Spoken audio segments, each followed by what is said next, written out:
The movie begins in Tikrit during the Iraq War, where an American military squad is stationed at a checkpoint. Suddenly, a speeding car approaches from a distance, with its occupants firing shots. The attackers are revealed to be a group of Iraqi rebels who break through the checkpoint and continue shooting. The leader in command, Sergeant Brandon, orders his soldiers to pursue the assailants.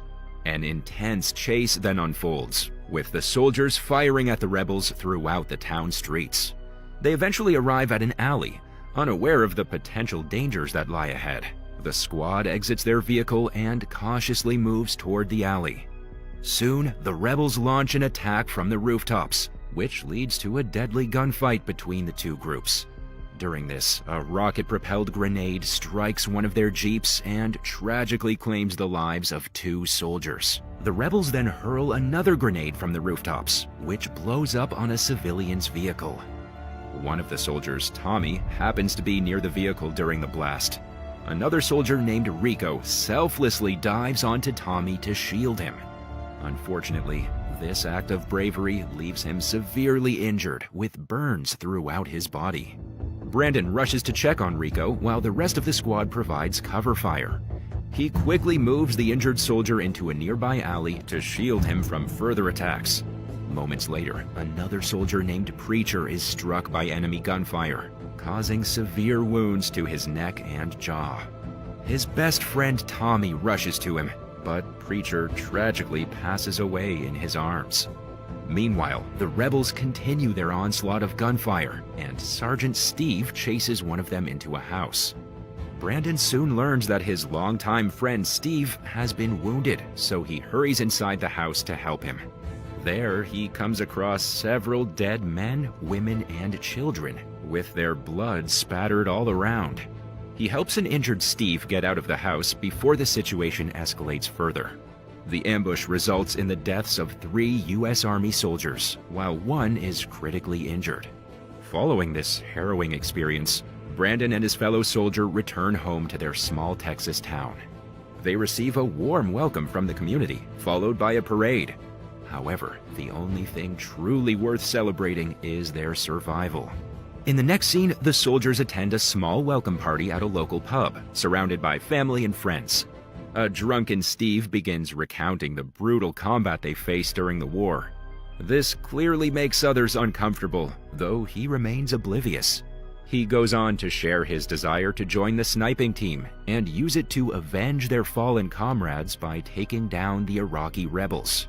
That night, Brandon receives a call from Michelle, who happens to be his childhood friend and now Steve's fiancée. Sensing her distress over the call, he quickly drives to their house and finds Steve digging a hole in the front yard. Brandon tries to talk to him, but he can't get through. Steve, lost in his thoughts, continues digging, as if they're on a mission in the war zone. It becomes clear that he's having a mental breakdown, likely due to PTSD from the war. Shortly after, Brandon heads inside the house to talk to Michelle. Shockingly, he finds the place in disarray. Michelle then explains that Steve, in a drunken state, started believing that enemies were attacking him. He then ransacked the entire house and started digging a hole outside. Just then, Brandon notices a bruise on Michelle's face. She tearfully reveals that Steve accidentally struck her during his drunken outburst. As they talk, they notice Steve falling asleep in the hole outside, still holding a gun in his hand. Moments later, Tommy arrives at their house, slamming his car into a tree. Brandon then approaches him, and a visibly intoxicated Tommy reveals that his wife Jeannie has kicked him out because of his drinking problems. He then confides in Brandon that he plans to stay at their cabin outside of town for a few days. Brandon also sympathizes with him and suggests that the rest of the squad join him at the cabin to take some time off and relax. The next morning, the soldiers spend their time at the cabin drinking.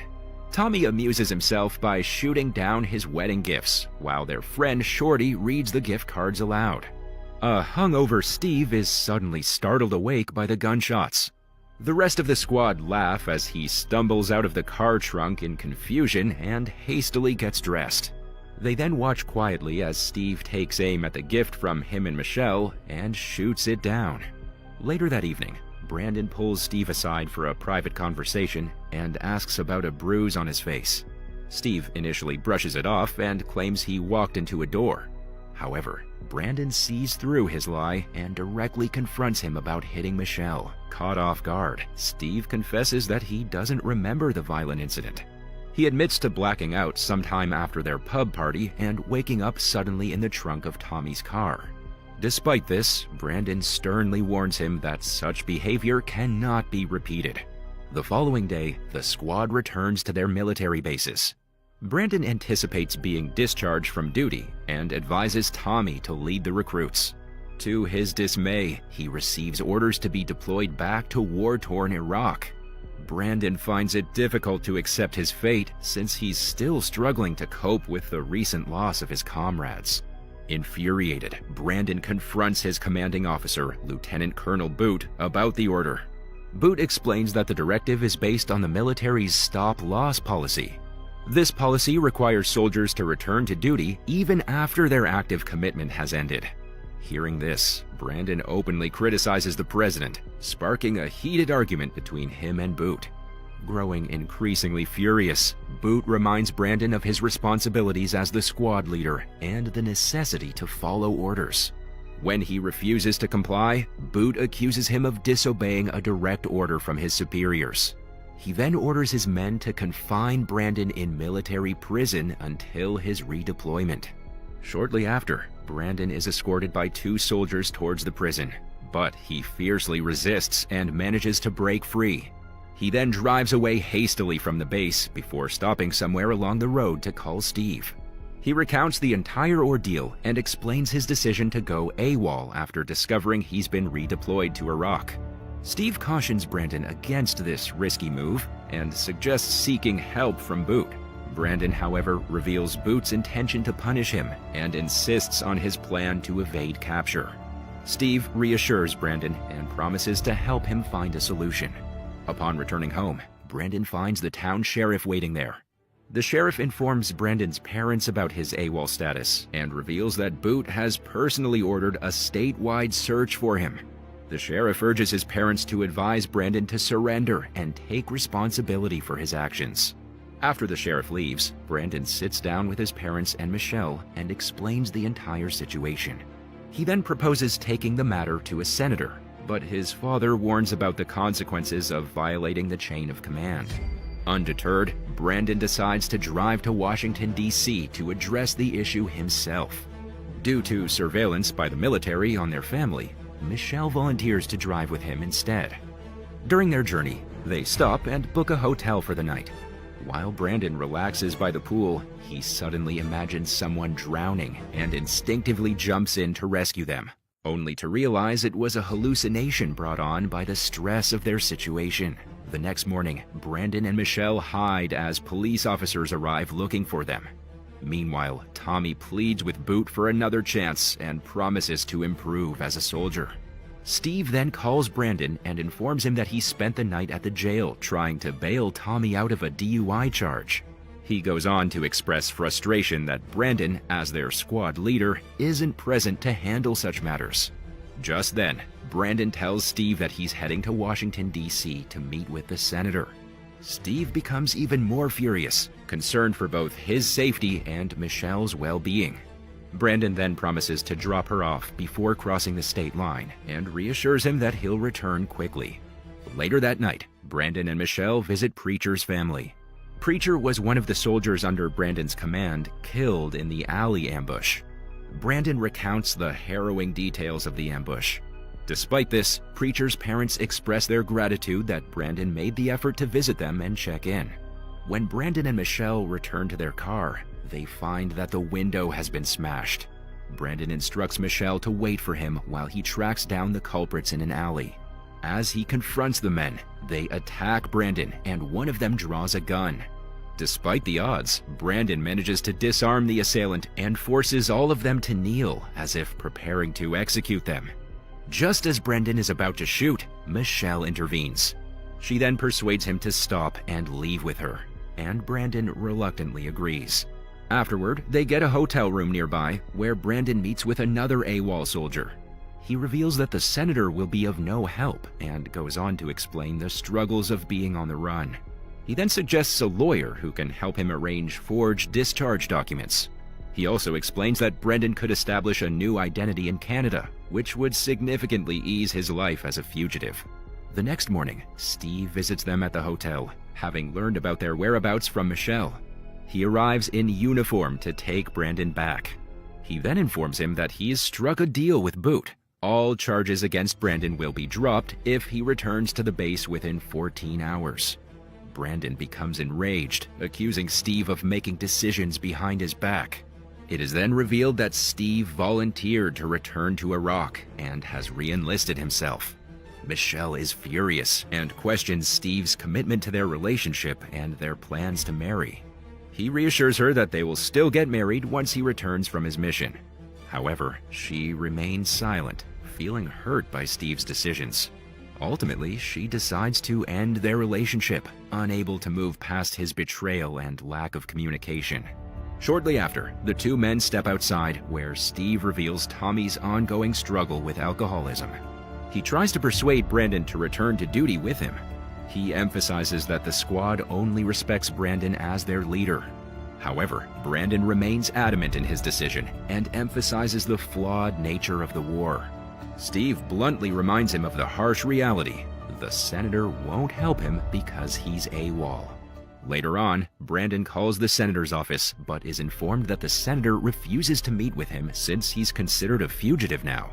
Meanwhile, Steve catches up with Tommy, who is heavily intoxicated again. He insists he's going to see his wife, Jeannie, but Steve tries to stop him. Tommy fires back, claiming he shouldn't be offering advice on relationships. This leaves Steve walking away in frustration. Following this, Brandon and Michelle visit Rico, a soldier who bravely rescued Tommy during the ambush in Iraq. Rico shares the devastating extent of his injuries. He has lost his right arm and leg, his eyesight, and suffers from severe facial burns due to the explosion. During their conversation, Rico recounts the horrific situation in the hospital, which is filled with the screams and nightmares of war veterans. Despite everything, Rico remains thankful that he survived and is no longer in the war zone. Later on, Brandon opens up to Michelle about the chaos and uncertainty of the battlefield.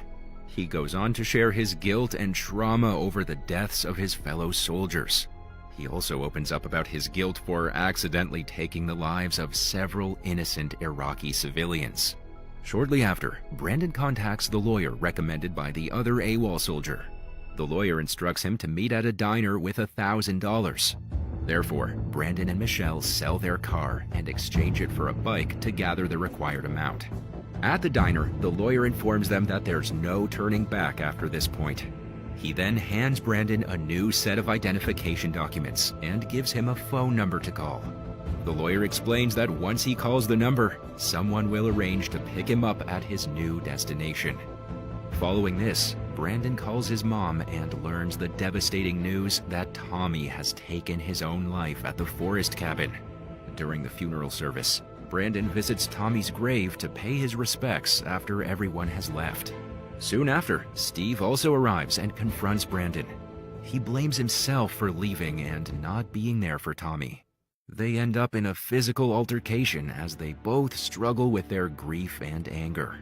The brawl eventually ends with Brandon walking away from the scene, leaving Steve to break down in tears. A few days later, Brandon bids farewell to his father and leaves with his mother and Michelle. Together, they drive him towards the Mexican border in order to help him start a new life on the down low. As they approach the border, Brandon struggles with the realization that leaving everything he's known won't fix his inner turmoil. He decides against crossing into Mexico, believing he can't truly leave the war behind by escaping it. Later, Michelle joins Brandon's parents, and they arrive to say their goodbyes. The movie comes to an end as Brandon, along with Steve and other soldiers, prepares to deploy to another war zone.